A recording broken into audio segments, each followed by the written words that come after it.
welcome back to yet another episode of Redefine the Box, where we deep dive into the tremendous journeys of our splendid alums. And today we have with us a very special guest, the founder of Indian School of Development Management. He's the guy who had a corporate career of 24 years and then chose to move to social sector. This is a segment where we'll get to know about his personal life as well as the professional one. Mr. Ravi Sreedharan, welcome, sir. Thank you. Thank you for having me here. It's such a pleasure to be back at IIM Ahmedabad. We are very, very glad to have you here, sir. Let's kick things by going down the memory lane first.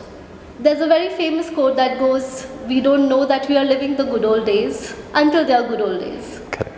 What are some of the memories or anecdotes that come to your mind when someone says good old days of IIMA? Well, IIM Ahmedabad was one of the most fantastic experiences when I had come here.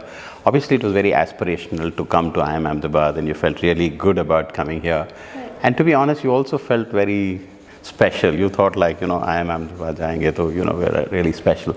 And then you come around with this bunch of really amazing people, and I made some of my best friends to date of so many, like 3.5 decades now, during those days on campus.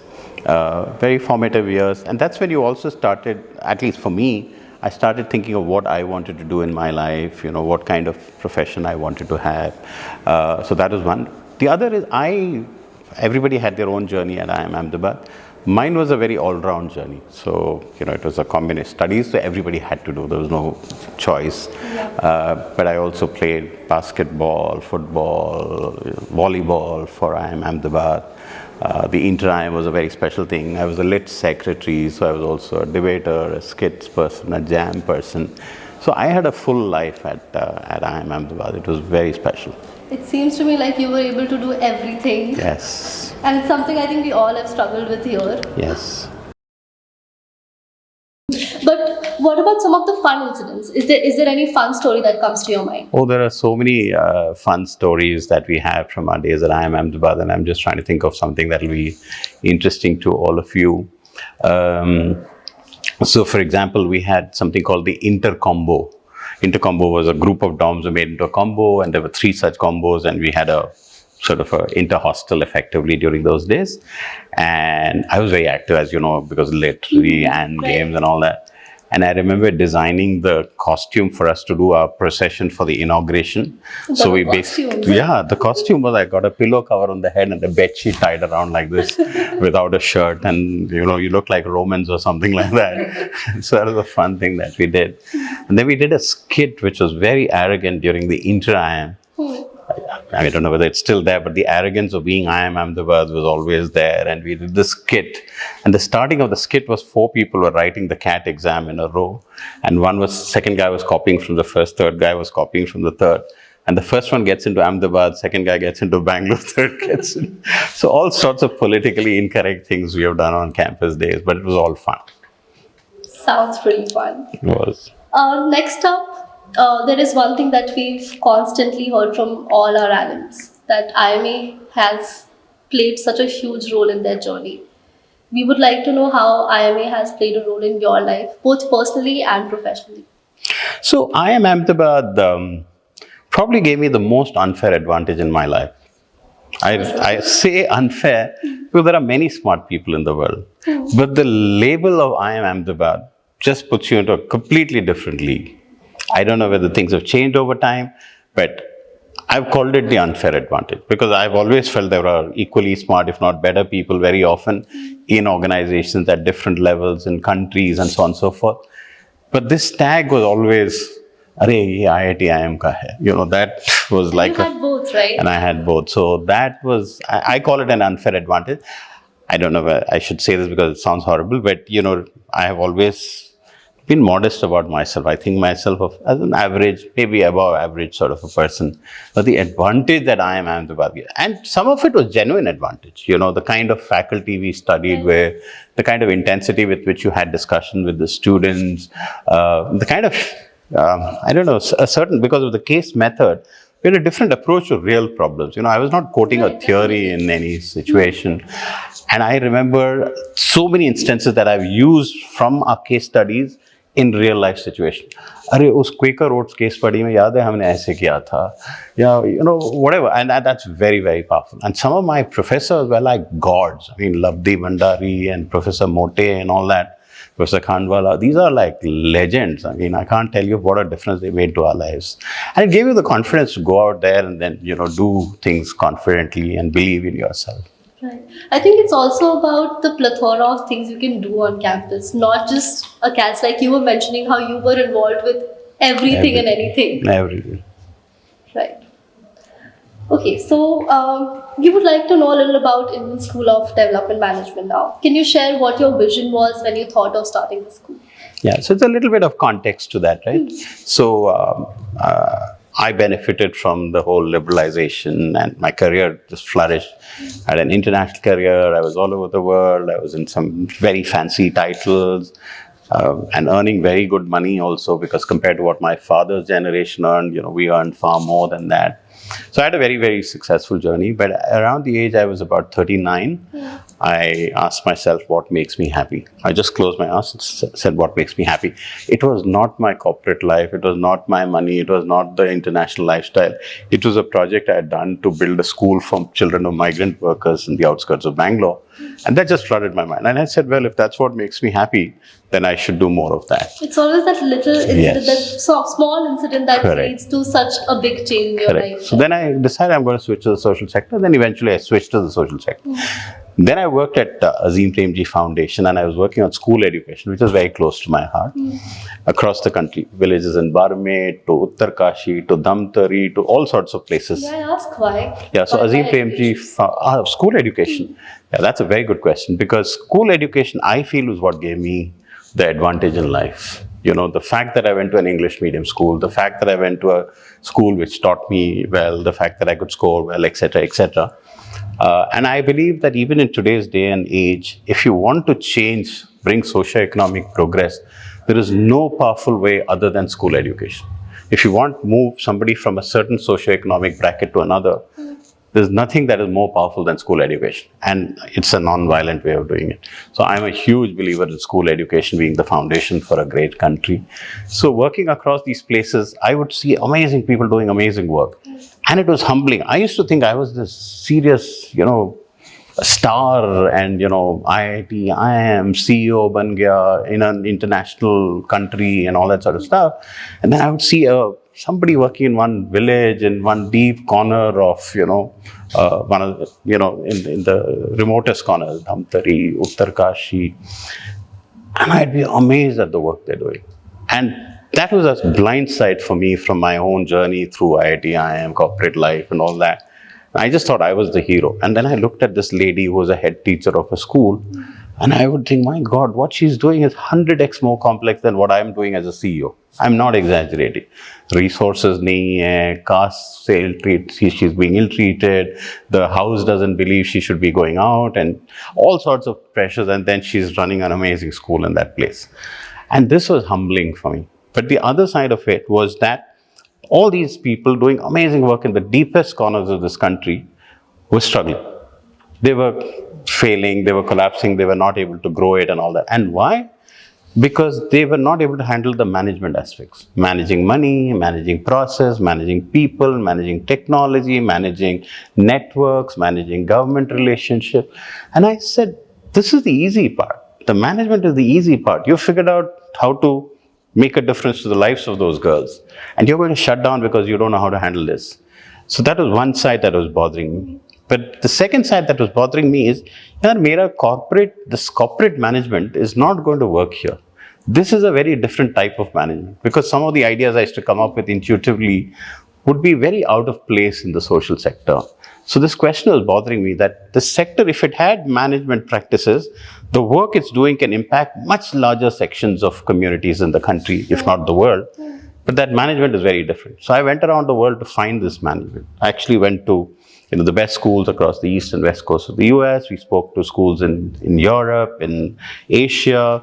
I mean, there's no school I wouldn't have spoken to, if not gone onto their website and studied them inside out. And I found that there was work being done in management for the social sector, but it was typically either a business school trying to apply business management, or it was a public policy school trying to apply public administration to the social sector. And I realized that in society there are three verticals. There is Samaj, Sarkar and Bazaar. So Bazaar, markets have their management, which is the MBA, which we learn at IIM Ahmedabad. Sarkar is public administration, which is taught in public policy school. There is nothing for this sector. So what happens, this gets, copy pasted here and it doesn't work. So it's my considered view, and now after 7 years of having run ISDM and founded ISDM, I'm completely convinced that you have to think of management very differently for the social sector. I'll give you some examples. So the day I graduated from IIM Ahmedabad and I went to work, I was competing. Right. I was a marketing person, I was competing for market share, customer, share of wallet, share of eyeballs, whatever. In the social sector, you can't be competing. You have to collaborate. How do all the NGOs come together to make a difference to the school education system or the public health system or the elderly or the whatever? If you start behaving like a corporate and competing with each other, you're going to dissipate the funds. You're going to dissipate the energy, the resources. And that's what is happening. So imagine now management has to now think of it as collaboration rather than competition. So how do you think of marketing? How do you think of rewards for people?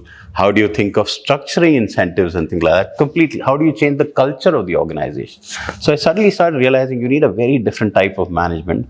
And that's really what then finally drove me to set up ISDM. But that last point, and I want to say this because a lot of IIM Ahmedabad alumni will watch this, IIM Ahmedabad is a privilege that we should not underestimate.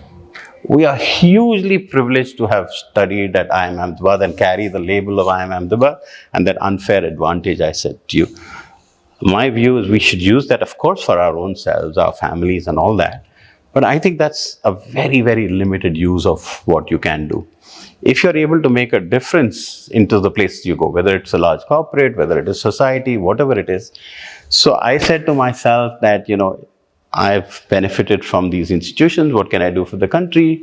And basically I said, if I had all the money and all the power, which I don't have, I would set up a school like an IIM Ahmedabad, but for the social sector, and build it up from scratch. Because IIM Ahmedabad at least could borrow from those days from Harvard or wherever it was, because MBA existed somewhere in the world. Development management doesn't even exist anywhere in the world. So we're literally building it grounds up. And incidentally, my view is that there is no better place in the world to build development management. Business management came from the Western world to us, but I think development management can go from this side to the other side. And I feel that, and this is one of my hopes and dreams, that I can get a lot of IIM alumni to come together and show the world what we can do for the world. We've done a lot for the world of business, and that's part of the world. Right. I think we can make a huge difference to society too. And some of the best social sector leaders have also come from places like IIM. So I'm a believer that if we can create this cadre called development management, so build the theory, build the talent, build the frameworks and all that, we can change the lives of at least 1 billion people in this country.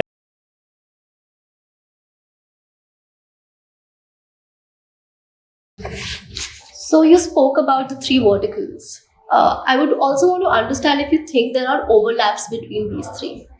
You worked in the corporate sector for 24 long years. We would want to know what learnings you were able to carry forward from that long journey of yours into the social sector. Yeah. So I use three verticals. But society is a complex combination of all three. Yeah. So these are not three separate boxes. So that's the first thing. So any progress in the world, what are we all living for? We're living to build a flourishing society, right? That's what all of humanity is for. In the current structure of society, these three verticals have to play a role. If Samaj thinks it can do everything, which is civil society thinks it can solve all the problems, I'm sorry, you're mistaken. If the markets think everything is a market's problem, I'm sorry, you're mistaken. If the state thinks they can solve all the problems, you're mistaken. It has to be a beautiful combination of these three. So thereby, when you look at management also, the underlying driver is first recognizing that these three have to work together. Right. And thereby, there has to be a lot of porosity in how you work in these different places. So like business management, I think should transcend and be adapted. So when I talk about ISDM, I say you should adopt management, you should adapt management, and you should create management for the social sector. So many things you can adopt as it is. some things you need to change, some things you need to create for the social sector, right? Right now the flow is this way, but I think eventually the flow will also be the other way. So as you build development management, I think humane ways of business management that is participative, business management that talks these days about conscious capitalism, right? I think it'll start flowing in all directions. Though you have to recognize that each one of it requires to be thought through from a certain position and a perspective. I think there has to be huge porosity across the three. That's actually a very, very good question. And today, unfortunately, it doesn't work that way. It tends to work as three separate pillars. I think it can't be three separate pillars. I think one of the biggest challenges social sector faces today is the question of profitability. Correct. Right? Everyone is running after that, and it's just a challenge we have to overcome in the coming years somehow. No, you're absolutely right, because the social sector sometimes thinks profitability is a bad word. You have to change your mindset towards that, right? And sometimes, of course, the world of corporate, when we come from the other side, we think that, there is no accountability here. No, there's a very different type of accountability. So I think those are the important things to recognize. But, and I love it when I see an IIMA grad getting into the social work, because then they bring both sides together. And the beauty of business management is also you also study government, right? You can't work by ignoring the government, right? You have to understand how the government works, how the government systems work. Similarly, when you look at development management, you have to know how the business works, how the governments work, and then you bring it all together. So huge amount of cross-learning. Let's go back to education. We spoke about how you feel you're very close to this sector. This is a personal question from my side. I think there's a huge difference between education being well literate and the right kind of education. It's a debate I often have with myself in my head. Does education shape the kind of person you turn out to be? What are your views on this? Yeah, so education absolutely is foundational. What is educational? Educational is an intergenerational process of one generation preparing the next generation for the life that they imagine should be. What happens in our society, unfortunately, is those fundamental aims of education have been forgotten. Right? So the fundamental aims of education are preparing you for adulthood, empowering you to be participating in an economic progress and the way society changes. We've reduced it to an instrumental thing of getting a job. Exactly my point. And that's a disaster, because that's not education. That is like one small part of what school education or college education is all about. School education is fundamentally about understanding you as a person, understanding you as a person in society, understanding you in relationships with others. So how do you build relationship? How do you work with people? How do you manage money? How do you understand what's going on with yourself? The ability to think critically, the ability to problem solve, the ability to synthesize with things. It is not at all what our school education. I think the new education policy is trying to push things in that direction. But unfortunately, the schooling system has a very fundamental challenge. And this is an interesting example for differentiating business management and development management. So business management has its historical origins in the Industrial Revolution. So Industrial Revolution taught us to produce goods in large volume. So suddenly you needed to know, how do you manage inventory? How do you manage working capital? How do you manage logistics? How do you manage supply chain? How do you manage advertising, marketing, etc., etc.? So the origins of business management is in industrial engineering, in the Industrial Revolution. And thereby a lot of management is very cause and effect. So you'll see that the structures are very causal. And the second is its production line. So today what has happened is, if you think about the schooling system, right? We've designed the schooling system like a production line. You take children when you're age 5 and put them on the first table. And then there's the end. And 1 year, everybody has to go to second year. 1 year later, everybody has to go to the third year. And guess what? Some parts you reject, like in the production line, ready. This is not ready for the next one. So you put it back into the production line. Unfortunately, children are not like that. You may be faster at learning at the age of 5. I may have started my learning journey at the age of 7. But it doesn't matter, because we will eventually, become adults at some more or less similar points in time. So we have unfortunately created the Industrial Revolution-based, business management-based schooling system. So you actually have to start fundamentally changing it. But the problem is, how do you do that? And how do you educate 250 million children? without a production line, because the beauty of management is it teaches me how to do things at scale. If I use a production line, I know how to produce 250 million children, every year going through a schooling system.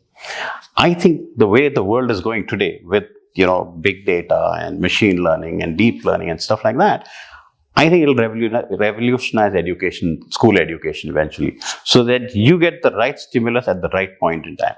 Today, you and I are talking, right? I walk out from here, I'm sure Google will give me a lot of advertisements related to some word I would have used here. Imagine me doing that and that's big data. That's, how do I use that for better education? I know what this kid is learning right now. I know how she did in this particular whatever question. So I give her the right stimulus at the right time. I'm giving a very imagination of, how it can eventually go. Right. But we have to rethink how fundamentally school education is run. Today, it's a production line system. It will necessarily go through a normal curve. It'll make some people great, it'll make some people miserable, and make most of the people ordinary. And is that such a bad thing? It's a terrible thing. It doesn't prepare a great society. So if you see some of the societies which are much smaller, say Finland, always you talk about a great schooling system. Right. It's so different. And I'll give you an interesting example, right? So they say that you don't put a child into school till you're about, I think, 7 years or 8 years old. Because the family has a huge role to play in those fundamental years, the first 5-6 years, the formative years. What do? At 1.5, we're putting our children into some pre-KG, and then we go to KG and so on and so forth. So it's become too industrial the way we look at school education. School education has to be seen as preparing that child for adulthood. That's a very different idea of education. Yeah, I don't think I'm prepared for adulthood. Most of us are not. I mean, take simple examples, right? And your age group probably feel it. Has anything prepared you for a relationship? Has anything prepared you for parenthood? Has anything really prepared you to participate in the economic process? You may be fortunate because you went through an IIM and all that, but the schooling system doesn't. Even a lot of IIM grads, when they graduate, though they have studied finance and accounting, don't manage their savings too well.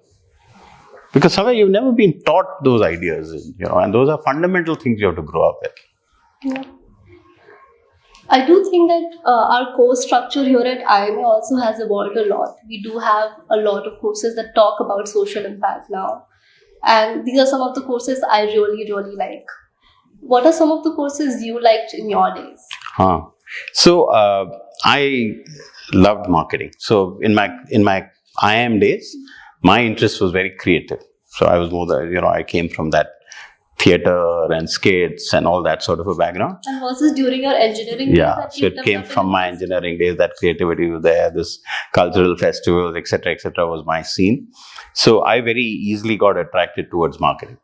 So marketing was my exciting, sort of courses. I loved my marketing courses.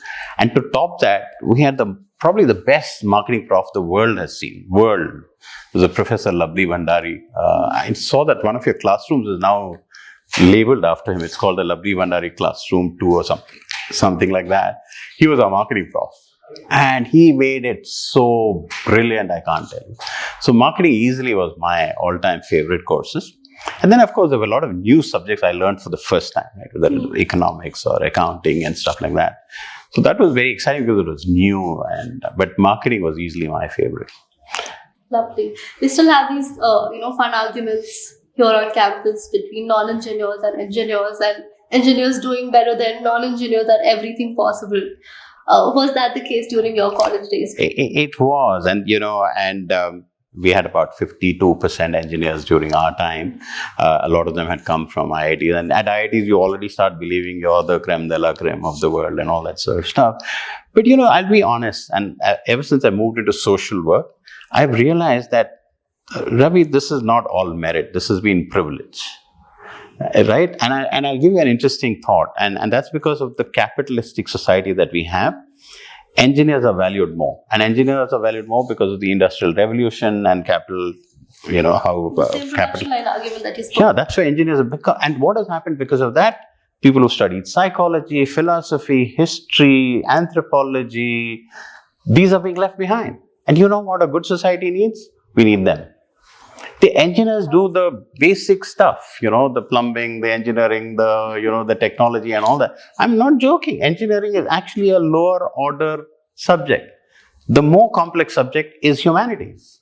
But how does our education system work? And pardon me for this language, but we used to, arey, wo to BA psychology type hai. The engineer in me would say. But I think BA psychology is a far more complex subject than a BTech ever could be. Physics, maths, the STEM subjects are actually formulaic. They're far more easier. It doesn't have complexity.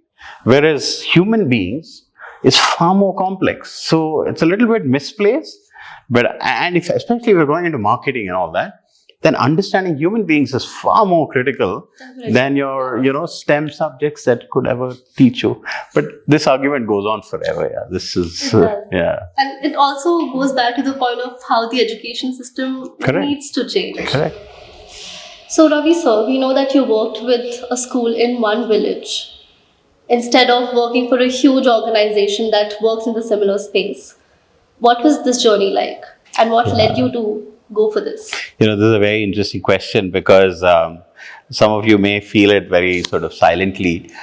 I had worked in HSBC, which works in, so many 100+ countries and large balance sheets. And then I was working in Azim Premji Foundation, which had a huge endowment, worked across the country and all that. And one day I asked myself this question: are you doing this for your own personal ego, or are you doing this because you genuinely want to make a difference to life? And at the same time, there was one of my colleagues who told me, Ravi, it's one thing to go to 1,000 schools. It's another thing to go to one school 1,000 times. And I had been to more than 10,000 schools in my time at Azim Premji Foundation. So I then decided that I wanted to leave Azim Premji Foundation, go work in one village school, just one school, and see for myself whether I can proudly tell the world what I do is I work in that one school in a village. So I actually took a year off and went and worked in this village school in a village in Kerala, and that was transformative, because when you do it at this 10,000 school level, it's a bird's eye view, and you do all these policies and fancy theories that you produce on how to improve school education, and then you go down there and you wonder, how do you even deal with these problems? I'll give you a very life-changing example. So we have this act called the POSCO Act, which, protection for children against sexual crimes and abuses. And I remember in the school, there was a 6th standard girl who came in, and she was suddenly not doing well. And then she said to this teacher, it's horrible, but anyway, I'll say this, is her father was sexually abusing her. Now, if you report it to POSCO, which you should, because by law you should, the father will be put behind bars immediately. It's a non-bailable offense. If the father is put behind bars, then there are 3 girls left at home. Now, these 3 girls are going to be abused further. And you don't even know what to do. So we finally decided, okay, let's get this girl we gave her a place to stay, and we got her there. 2 months into that incident, 6 more girls came and talked about sexual abuse happening at home. How do you solve these problems? We try and create all these fancy policies, but when you hit the ground, it's a very, very different reality. I'll give you another example. So, I mean, this is my whole village experience and how that's changed my mind. I was at this village school, and we were talking to children in a class 5, and we asked these children, they love to be asked questions, these kids are so cute. So I said, can I ask you a question? They said, yeah. So I said, okay, tell me, what moves faster, sound or light? So one child put his hand up. I said, haan, bolo. So he said sound. And the teacher, I could see, was getting very upset, that he gave a wrong answer. So I asked him, why did you say sound moves faster than light? He said, हमारे यहाँ पे एक TV है, it's at the Mukhiya's house, and we go there to watch the TV. And he says, जब वो TV on करते हैं, पहले 4-5 मिनट के लिए बहुत आवाज़ आता है, और उसके बाद पिक्चर आता है. So मुझे लगता है कि sound comes first and then the light comes. What a brilliant answer! But does our schooling system support that? Absolutely no. The teacher would slap him. We would give 0 marks for that. That's the kind of thinking we want in our children, right? And that's what makes a child an amazing. So some of these experiences are so life-changing, I can't even tell you. Another thing is that in that school that I worked in that 1 year, there are 7 kids who came to study in Bangalore, and their parents sent them to Bangalore because I lived in Bangalore. And those 7 have now become my kids. And they come from the really, really poor, weak background. So there are 7 kids who are now about 25, 26 years old, who are like my kids. They come in my house, they go out and all that. Today their problems are different. So, but yeah, it's been very exciting just working with real people in the hinterlands of this country. A lot of us are so privileged, we don't see these villages. I say that there is a Bharat and there is an India. We live in India, we don't see Bharat. Reminds me of the White Tiger, where he talks about India living in the dark and India living in the light. Correct, correct. One thing I would encourage a lot of IIM alumni is to take time to see India and Bharat. India you will, but Bharat. So one of the things, for example, I have done in my own life. So in my corporate life, I've worked in more than 50, 60 countries. I've traveled and on and on. But when I came to India, I said I want to visit as many districts as I can. So today I've lived, stayed at least a night in over 250 districts of the country. So I'm very, very proud of that. And that makes you such a different person when you see that. Yeah. We were discussing this earlier also, how getting to know about all these issues that exist in our country can get to you. It can be overwhelming because it's just so complex and it's almost impossible to solve for all of it in one go. How do you deal with that, and how often do you have these thoughts? Yeah, that's very, very true. When you work in the social sector, in the corporate world, there's not too much of emotions involved. I do my work, I get my results, I get paid, and then I lead a great lifestyle. Here, this is your life, right? I mean, let's say you're working with platform children, and every day you're going to, VT station, and there are 30 kids who land there, and either you save the child or they're being taken away for, being abused and begging and all that sort of stuff.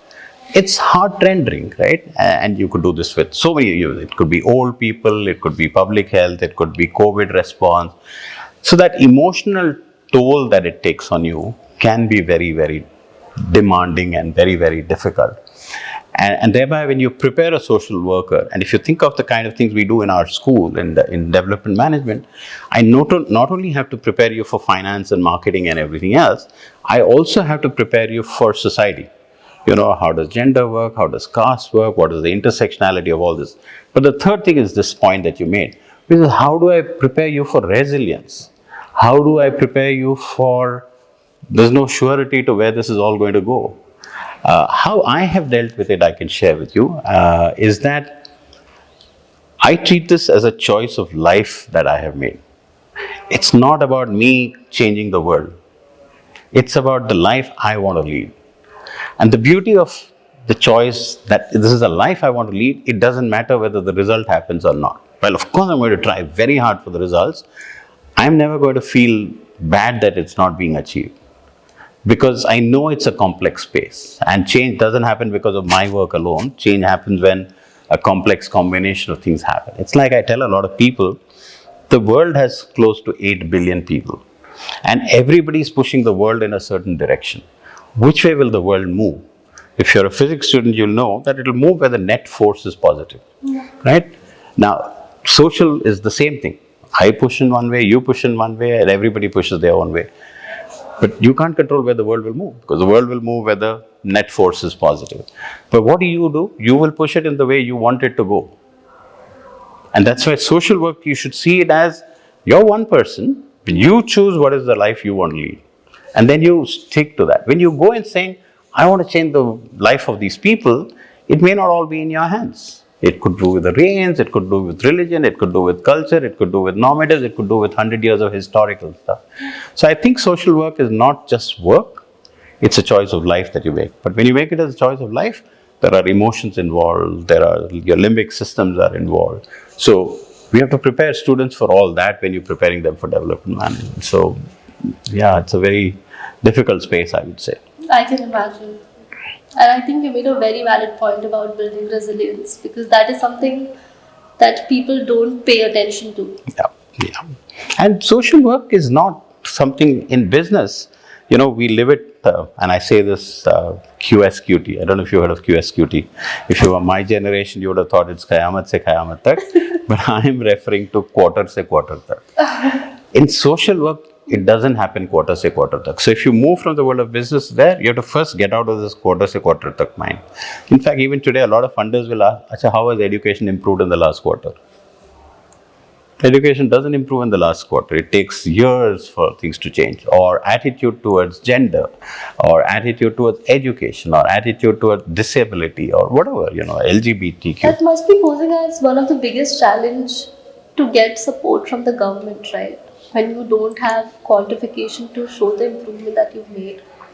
Yeah. How do you tackle that problem? Yeah. So it's that idea, right? It's a very engineering idea that you do this, and this, and you will get this. In the social sector, you can do everything, you will still not get that, right? Because we are complex human beings. I mean, every day we are exposed to trillion stimuli through your eyes, through your nose, through your taste, through your feelings, through your limbic systems, through everything. So you're a complex creation. You can't have formula on how I can make you a better person, how I can teach you maths, because you may learn maths very differently from how I may learn maths to somebody else may learn maths. So I think recognizing that itself is a big change. Today, unfortunately, the world thinks of everything in very causal ways. I have to see an output. And because of that, what happens? A lot of philanthropic money chases measurable objectives. How much is better gender equality worth? You can't put a number to it, at least yet, and because of that, funding doesn't go. Funding will go for school education. So how many students have passed? How many vaccinations have been done? How many jobs have been created? Then you'll put money there because those are measurable. But unfortunately, social change is not about, it's about how do you change attitude towards, the queer. How much is that worth? You can't put money, and because of that, then you don't have money going into those spaces. So it is a more complex space in terms of how we need to work there. Could you also share an anecdote or some experience or some story that you are secretly proud of? Yeah, I can tell you a very interesting story, right? So one of my students, so I told you, in our program, we cover management, we cover society, and we cover you as an individual. And that's very important, that third part. So there's this girl who got married. She was working for a year, then she got married, and that marriage ended up being a very abusive sort of marriage. I won't mention the name, not that she would mind, because so I think about 6-7 months into that marriage, she finally decided to sort of quit that marriage, and she had to actually run away from that house, and it was really, really bad. 2 days later, she calls me up to say, Ravi, this is what has happened, and I just want you to know, I wouldn't have done this if I had not studied at ISDM. That idea of standing for what is right is something she, gave credit to our program. And I believe our program does that because it makes you talk about these issues. So there's a lot of discussion on what does it mean to stand up for your right. Today we have so many people who are living room sort of social workers. So in the living room, you see, that's not happening, this is not happening, that should be better, this should be better. How do you develop a bias for action? So if you don't like something, do something about it. Like Harsh Mandar says, we've developed that ability to look and look away. I look out the window and a small 13-year-old girl with a child is standing at my window, I just turn away. Versus, no, you deal with it. Right? And you respond to that. And these are things, like this girl's example, for me at least, very secretly, I feel if ISDM has changed the life of that one girl, my life was worth having lived. And I think we've made a difference to many, many more people. So very proud of that. That's a wonderful, wonderful journey, sir.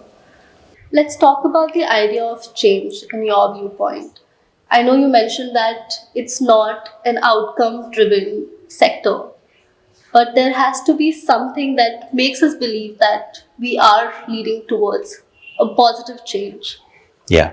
And this is a very interesting question. And if you look at it from a very management perspective, what tends to happen in management, and we are very good at problematizing and then solving the problem, right? Now, unfortunately, in the social change space, you problematize only the symptom.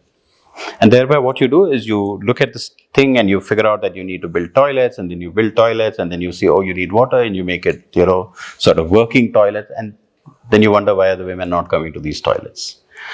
Because if you want to solve problems of, let's say, open defecation and, all that, you have to not only look at the symptoms, and you have to then start looking at the underlying reasons.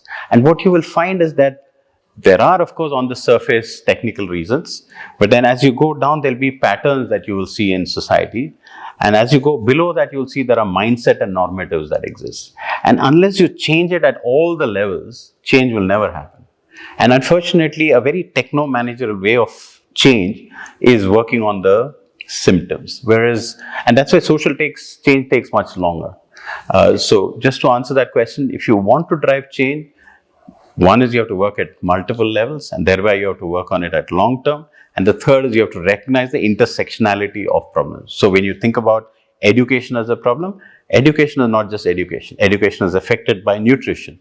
Education is affected by gender.